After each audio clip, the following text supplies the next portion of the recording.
సమరయ స్త్రీకి యేసయ్యకు మధ్య జరిగిన సంభాషణ. ఇది మన పాఠం పేరు. ఈ పాఠములో ఎన్నో విభాగాలు ఉన్నాయి. అందులో మొదటి విభాగము జాతి వివక్షత. జాతి వివక్షత కానీ కుల వివక్షత కానీ మనలో ఉండకూడదు. నా జీవితంలో నాకు ప్రభువు కావాలని ఎవరైతే అనుకుంటారో వారికి మొట్టమొదట సమరయ స్త్రీలో నుంచి దేవుడు నేర్పే పాఠం ఏంటంటే కుల పిచ్చి కానీ జాతి పిచ్చి కానీ ఏ విభేదము ఉండకూడదు. అది వదిలేస్తేనే యేసయ్య దగ్గరికి రావాలి. స్తోత్రం. అది మొదటి వారం ప్రసంగం. రెండో వారం ప్రసంగం దేవుని వరము. దేవుని వరం ఎవరో తెలుసుకోవాలి. ఆ దేవుని వరము మన దగ్గరకు వస్తే ఆయన మనకేమిస్తాడు? జీవజలం ఇస్తాడు. పోయిన వారం 2 పాయింట్లు, ఓకేనా? 1 దేవుని వరం ఎవరో, 2 దేవుని వరం మనకేమిస్తుందంటే జీవజలమును ఇస్తాడు. రైట్. సో సమరయ స్త్రీకి యేసయ్యకి మధ్య జరిగిన సంభాషణలో ఎన్ని విలువైన పాయింట్లు ఉన్నాయో. రైట్. ఈరోజు మరొక పాయింట్ చూద్దాం.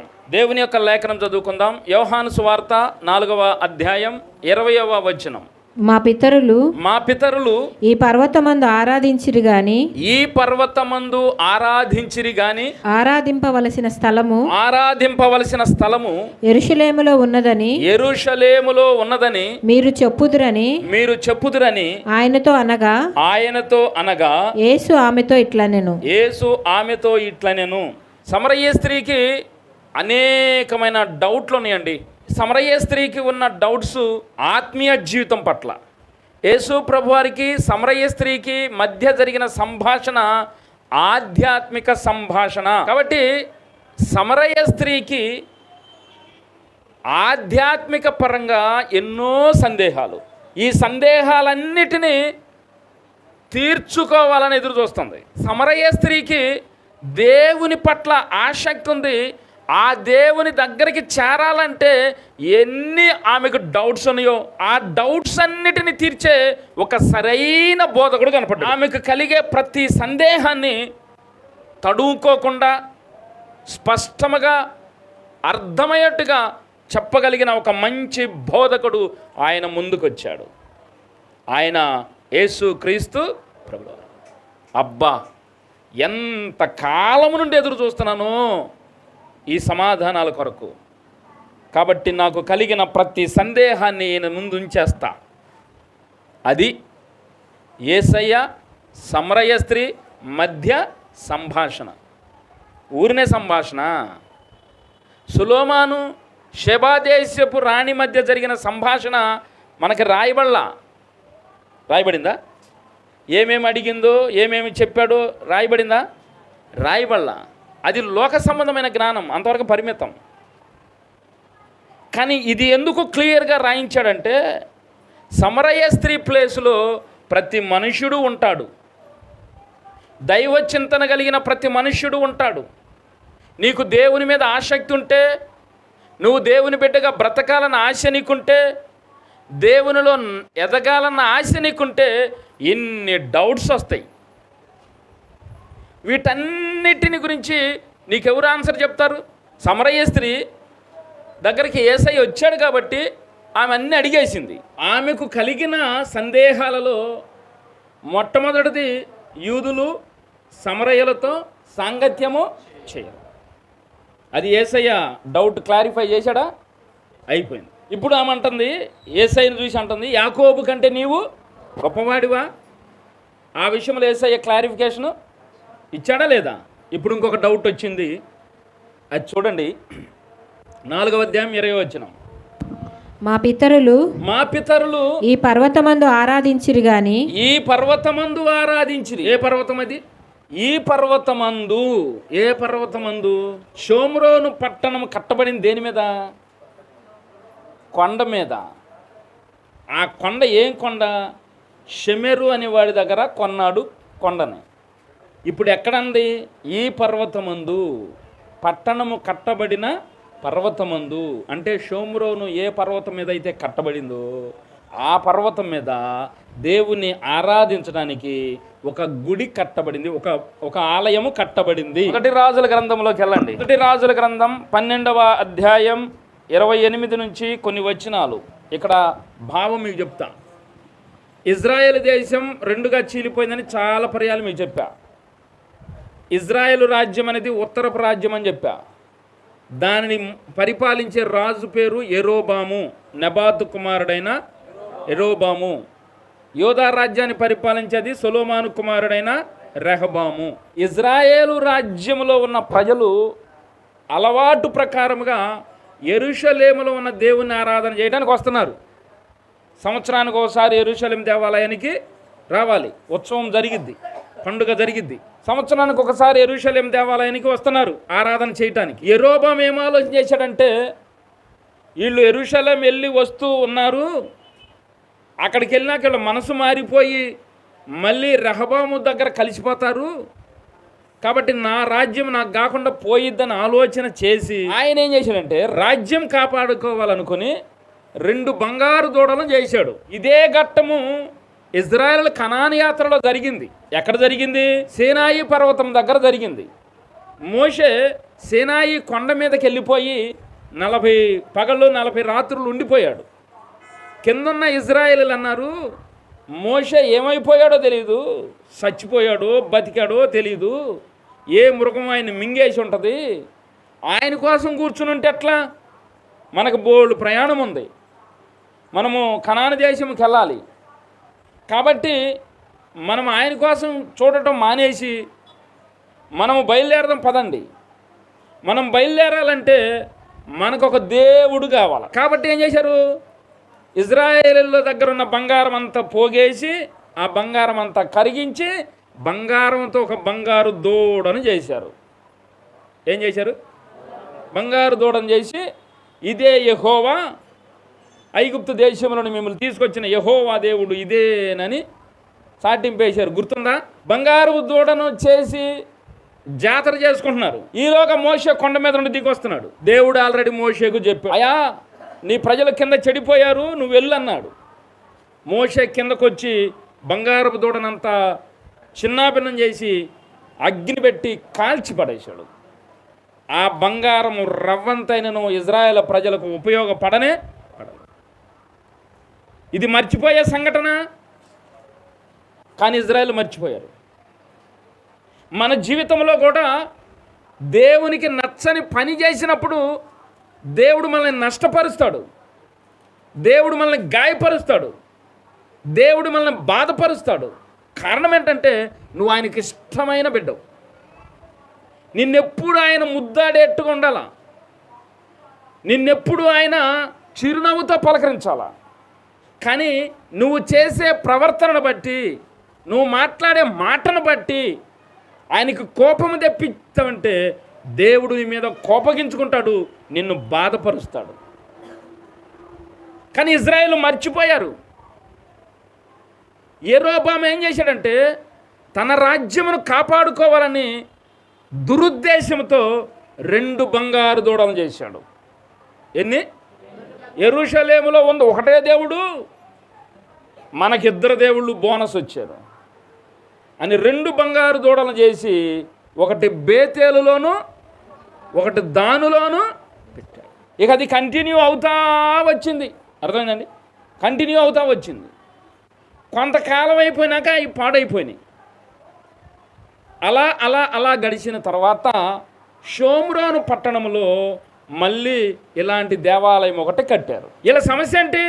రాజ్యం పోకూడదు, ప్రజలు మళ్ళీ వెనకటి రాజుల దగ్గరికి వెళ్ళిపోకూడదు, రాజ్యాన్ని కాపాడుకోవాలి. కాబట్టి కుయుక్తి కలిగి పన్నాగాలు పన్ని ప్రజలను తమ యొద్ద నుండి చెదిరిపోకుండా చేసుకోవటానికి దేవుణ్ణి క్రొత్తగా సృష్టించారు. అందుకంటుంది, మా పితరులు ఈ పర్వతం మీద ఆరాధించిరి.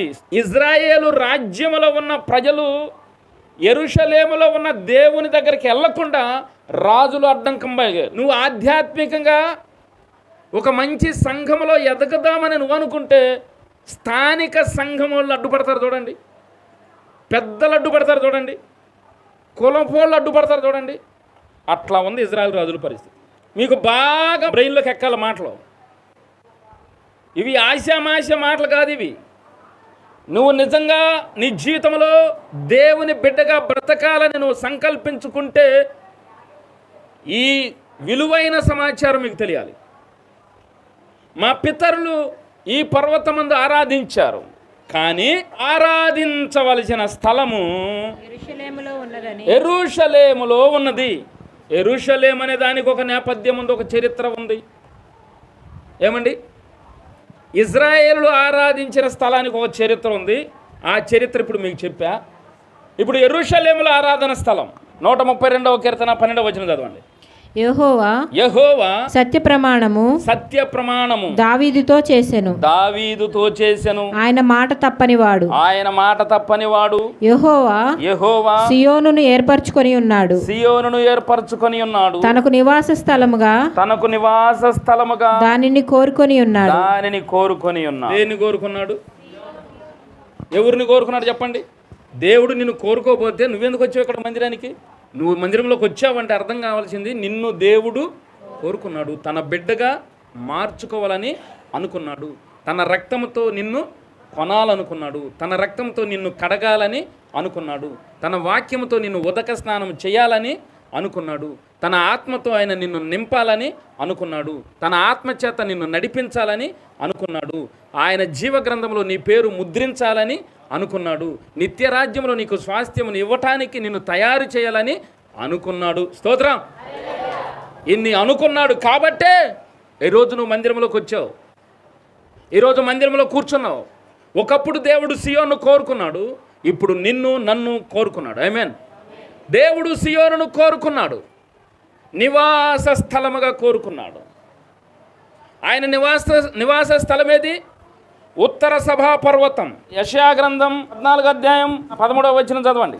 నేను ఆకాశమునకు ఎక్కిపోయేదను. దేవుని నక్షత్రములకు పైగా నా సింహాసనమును హెచ్చింతును. ఉత్తర దిక్కున ఉన్న సభా పర్వతము మీద కూర్చుందును. చాలండి. దేవుని యొక్క నివాస స్థలం ఏం చెప్పండి? ఉత్తర దిక్కున ఉన్న సభా పర్వతం. అంటే పరలోకములో ఉత్తర దిక్కున ఉంది ఒక సభా పర్వతం, దాని మీద కూర్చుంటాడు దేవుడు. నీకు నివాస స్థలం నీ ఇల్లు, నాకు నివాస స్థలం నా ఇల్లు. దేవుని నివాస స్థలం ఉత్తర సభా పర్వతం. పరలోక రాజ్యంలో ఆయనకంటూ ఒక లొకేషన్, ఆయనకంటూ ఒక ప్రత్యేకమైన స్థలం, అందులో ఎవరు సమీపించలేరు. ఆమేన్. సమీపింపరాని తేజస్సులో ఆయన ఒక్కడే వసిస్తాడు. కాబట్టి ఆయన నివాస స్థలం అది చాలదన్నట్టు దేవుడు నివాస స్థలముగా సియోనును కోరుకున్నాడు. ఎలాగో కోరుకున్నాడు? నివాస స్థలముగా, గెస్ట్ హౌస్గా కాదండి. గెస్ట్ హౌస్ అంటే అప్పుడప్పుడు వచ్చేది అతిథి గృహం. నాకు మైండ్ ఏం బాగాలేదు, గసేపెళ్ళి అడుండి వస్తా అనేది కాదు. నివాస స్థలం అంటే నిత్యము నివసించే స్థలం. యెరూషలేమును దేవుడు కోరుకున్నాడు నివాస స్థలముగా. మీకు అర్థమయ్యే భాషలో చెప్తా. పరలోకములో ఆయన నివాస స్థలం ఉంది, అది చెక్కు చెదరనిది, అక్కడే ఉంటాడు. అలాగే భూమి మీద కూడా ఆయన ఒక నివాస స్థలము కావాలని కోరుకున్నాడు. దేని కొరకంటే మనందరి కొరకు. స్తోత్రం. మనుషుల కొరకు. హల్లెలూయా. పరలోకములో ఉన్నాడు. పరలోకములో నుండి ఇదంతా కనపడుతుంది. ఇక్కడ పరిపాలన చేయొచ్చు, ఇక్కడ నడిపించవచ్చు, కానీ మనుషులకు దగ్గరగా ఉండాలన్నది ఆయన యొక్క తాపత్రయం. మనుషులతో ఉండాలని, మనుషుల మధ్య ఉండాలని దేవుడు ఆశించి ఈ భూగోళం మీద ఒక పర్టికులర్ ప్లేస్ నాకు కావాలి, ఆ ప్లేస్లో నేను ఉండాలని చెప్పి దేవుడు యెరూషలేమును నివాస స్థలముగా కోరుకున్నాడు. చూడండి 128వ కీర్తన 5వ వచనం. సియోనులో నుండి యెహోవా నిన్ను ఆశీర్వదించును. ఎక్కడి నుండి దేవుడు ఆశీర్వదిస్తున్నాడు? సియోనులో నుండి. ఇప్పుడు నీకు ఆశీర్వాదాలు ఎక్కడి నుండి వస్తున్నాయి చెప్పండి? సియోనులో నుండి. ఇప్పుడు నీకు ఆశీర్వాదాలు ఎక్కడి నుండి వస్తున్నాయి చెప్పండి? మందిరములో నుండి. స్తోత్రం. హల్లెలూయా. ప్రకటన గ్రంథంలోకి వెళ్ళండి, ఇంకొక మాట చెప్తా. 22వ అధ్యాయము 2వ వచనం. పట్టణపు రాజవీధి మధ్యను ప్రవహించుట ఆ దూత నాకు చూపెను. ఆ నది యొక్క ఆవలను జీవవృక్షముండెను. చూడండి, పట్టణపు రాజవీధి. ఏ పట్టణం ఇది? ఆయన పరిపాలన చేయు పట్టణం, రాజధాని. దేవుడు పరిపాలన చేసే పట్టణం, రాజధాని. ప్రభుత్వ పరిపాలన ఎక్కడ ఉంటుంది? రాజధానిలో ఉంటుంది. సంక్షేమ పథకాలు ఎక్కడి నుండి బయలుదేరతాయి? రాజధానిలో నుండి బయలుదేరాలి. బైబిల్లో ఉన్న సత్యం, ఆ పట్టణపు రాజవీధిలో నుండి ఒక నది బయలుదేరింది. పట్టణపు రాజవీధి, పట్టణము యొక్క మధ్యలో దేవుని సింహాసనం ఉంటుంది. ఆ సింహాసనం యొద్ద నుండి నది ఒకటి బయలుదేరుతుంది. ఆ నది జీవనది. జీవనది ఎప్పుడు ప్రవాహం జరిగేదాన్ని జీవనది అంటారు.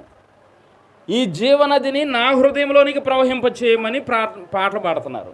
జీవనది యొక్క పుట్టుక పరలోకములో ఆయన సింహాసనము యొద్ద నుండి వస్తుంది. ఇప్పుడు చెప్పబడిన వాక్యము క్రొత్త ఆకాశం క్రొత్త భూమి పుట్టినాక నూతన యెరూషలేము అనుకోండి.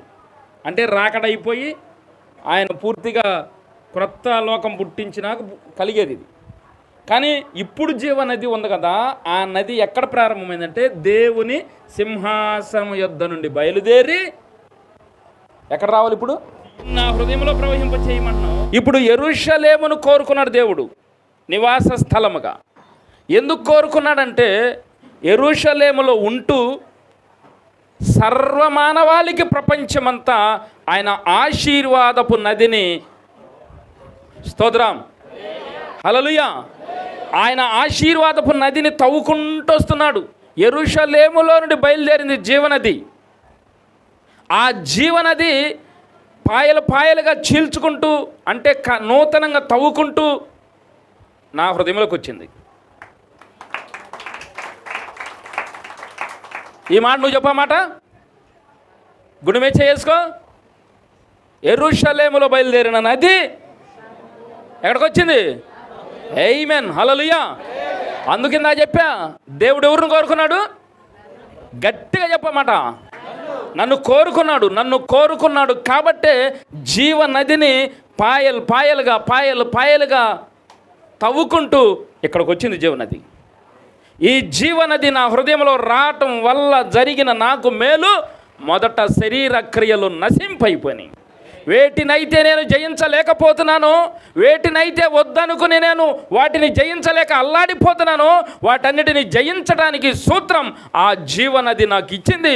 అందులో విక్టరీ నాకు అనుగ్రహించింది. దేవుడు మనుషులకు నేను అందుబాటులో ఉండాలి, మనుషులకు నేను స్వస్థతను దగ్గరగా ఉంచాలి, నా సన్నిధి మనుషులకు దగ్గరగా ఉండాలి, నా కోసం మనుషులు ఎతకకూడదు, నా కోసం మనుషులు తపన చెందకూడదు, నేను ఎక్కడ దొరుకుతానని వెతకకూడదు, వారికి అందుబాటులో ఉండాలని దేవుడు ఇంకా ఇంకా ఇంకా వాటిని తేలికపరుచుకుంటూ మన దగ్గరకు తీసుకొస్తున్నాడు. అది జీవనది అంటే. యెరూషలేమును దేవుడు కోరుకున్నాడు, నివాస స్థలముగా కోరుకున్నాడు. ఎందుకు? మనుషులందరినీ దీవించటానికి. యెరూషలేమును కోరుకున్నాడంటే కోరుకున్నట్టేనా? నేను ఇక్కడ ఉన్నాను అంటానికి రుజువు. నీ పశువులను దీవిస్తా, నీ దుక్కిటెద్దులను దీవిస్తా, నీ పంట పొలాలను దీవిస్తా, నీకు కలిగిన సమస్తమును దీవిస్తా, నీకు ఏ ఇబ్బంది రాకుండా కాపాడటానికి నేను అనునిత్యము నా దూతలను తోడుగా ఉంచుతా.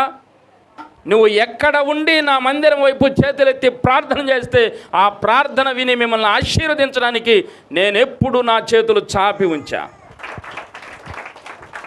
స్తోత్రం కలుగును గాక. అందుకు యెరూషలేమును దేవుడు కోరుకున్నాడు.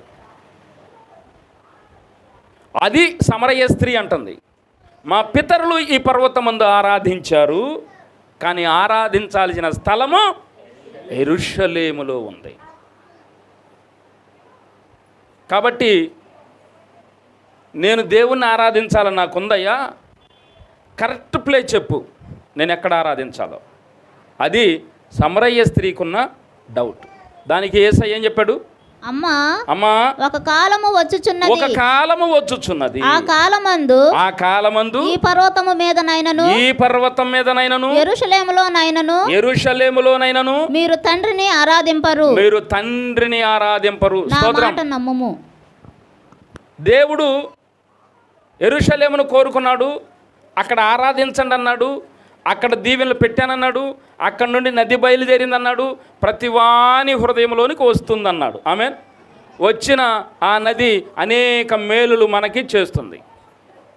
దేవుడు మానవుల మీద ప్రేమ చూపించి ఆయన యెరూషలేమును కోరుకుంటే అక్కడ ఆయన ఉండి నా దగ్గరికి రండి, నేను మిమ్మల్ని దీవిస్తానని, మీ వద్దకు నా నదిని పంపిస్తాను, ఆ నది వల్ల మీకు అన్ని మేలు చేస్తానని ఆయన అంటుంటే ఆయనను కొంతవరకే ఉంచుకుని మిగతా అన్నీ మన ఇష్టానుసారంగా జీవిస్తున్నాం.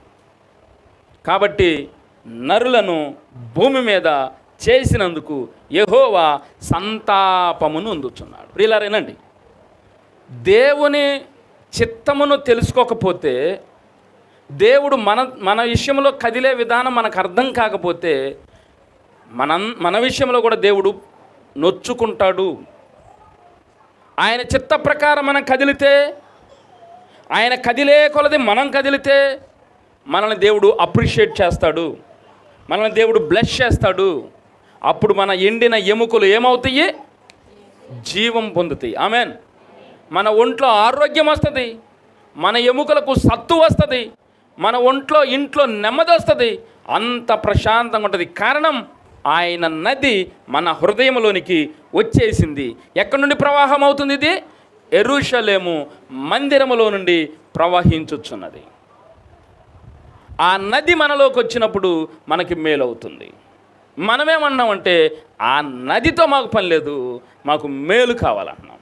ఆ నది దేవుని వాక్యము. స్తోత్రం. ఆ జీవనది మన దగ్గరికి రావాలంటే ఖచ్చితంగా దానికి అడ్డులు చాలా ఉంటాయా ఉండవా?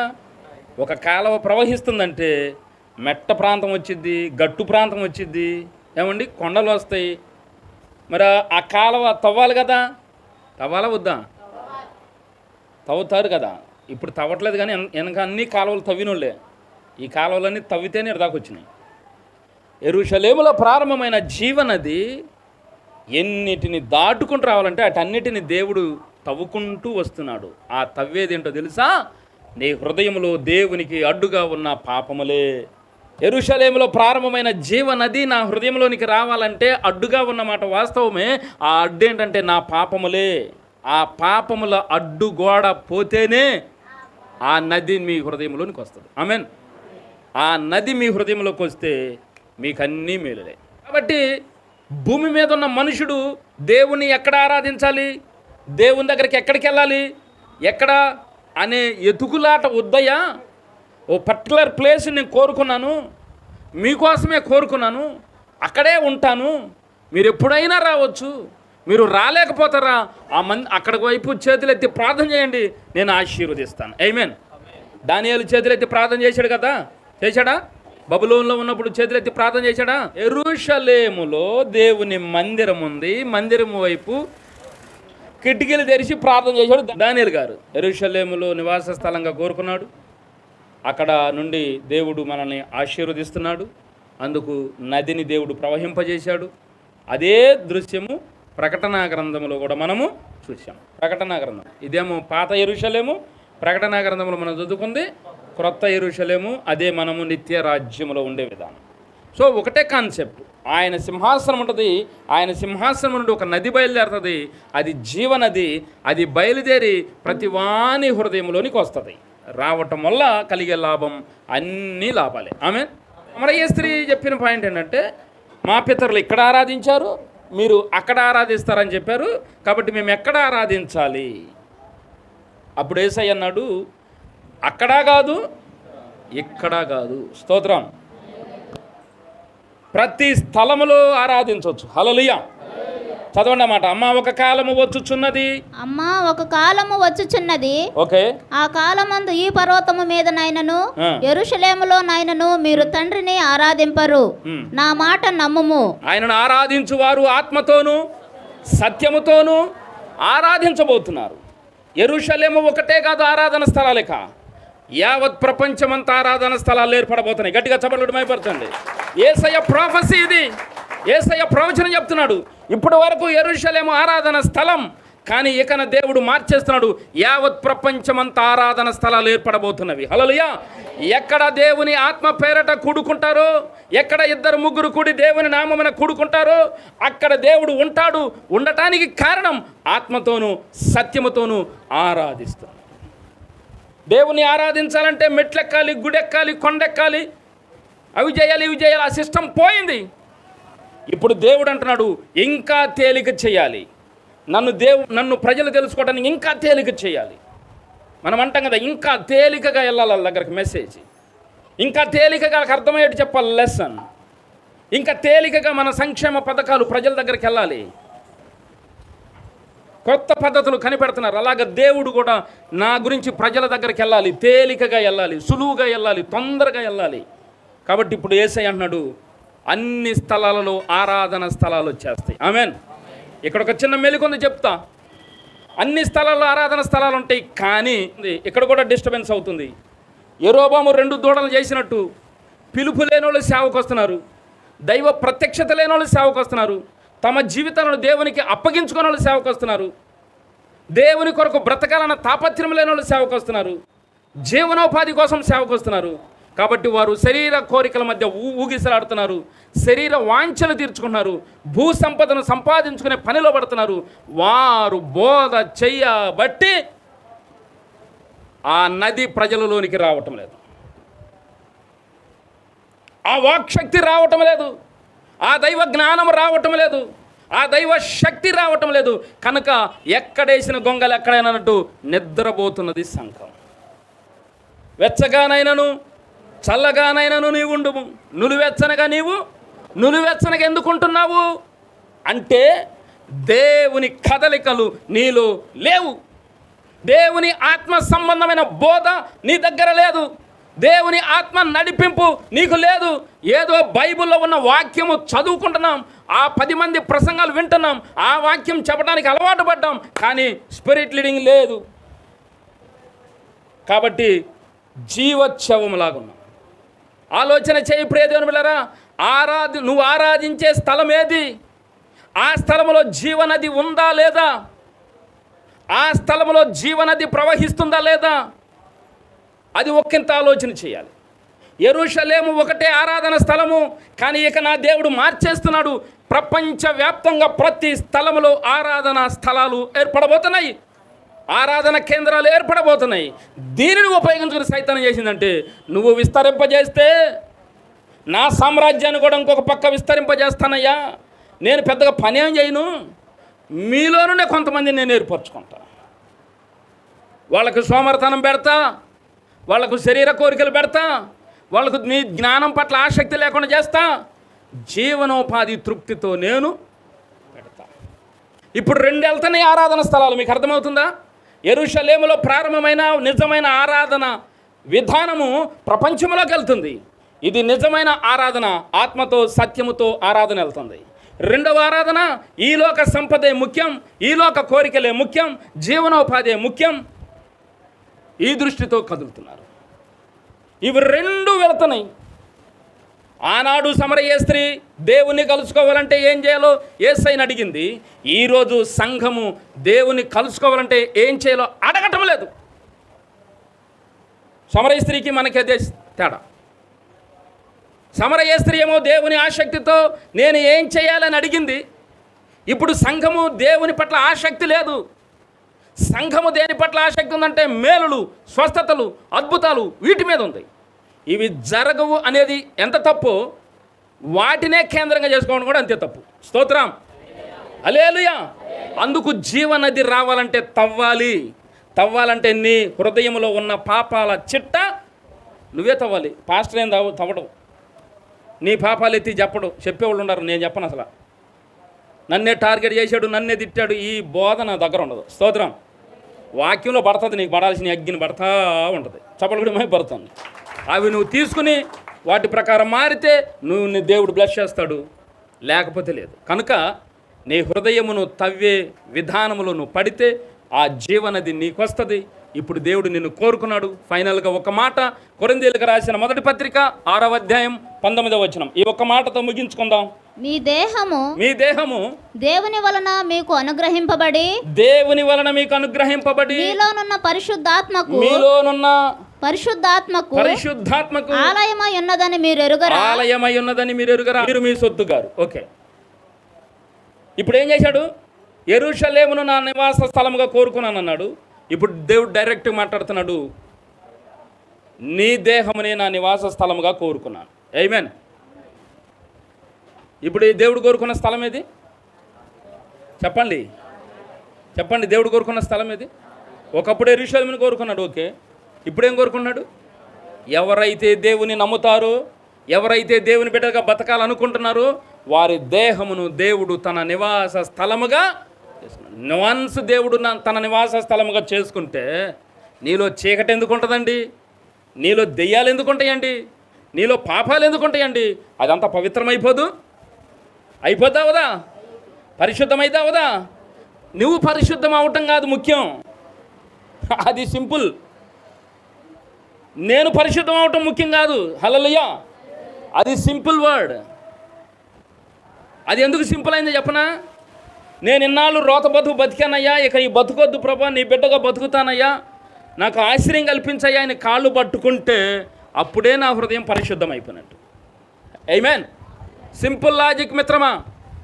మనుషుల దృష్టిలో మనం చేసిన పాపాల చిట్ట కనపడవచ్చు, మనుషుల దృష్టిలో మనం నడిచిన నడవడిక కనపడవచ్చు, కానీ దేవుని దగ్గరకు వచ్చి నిజముగా పశ్చాత్తాపడి మన పాపములు ఒప్పుకుంటే అప్పుడే మన హృదయం ఏమైపోయింది చెప్పండి?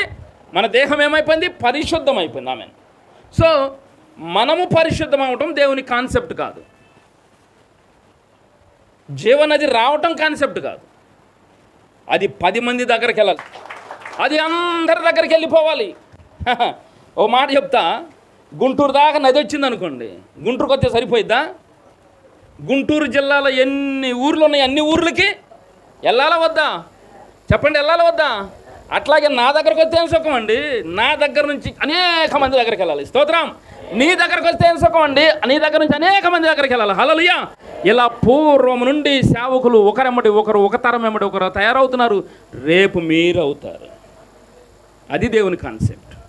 సముద్రము జలముతో నిండి ఉన్నట్టు లోకము యెహోవాను గూర్చిన జ్ఞానముతో నిండి. ఇప్పుడు ఆరాధించాల్సిన స్థలం ఏది? ఆత్మతోనూ సత్యముతోనూ ఆరాధించే లక్షణము నీకుంటే ఎక్కడైనాను ఆరాధన, నీ దేహమే ఆరాధన స్థలం. నీ దేహమే ఆరాధన స్థలం.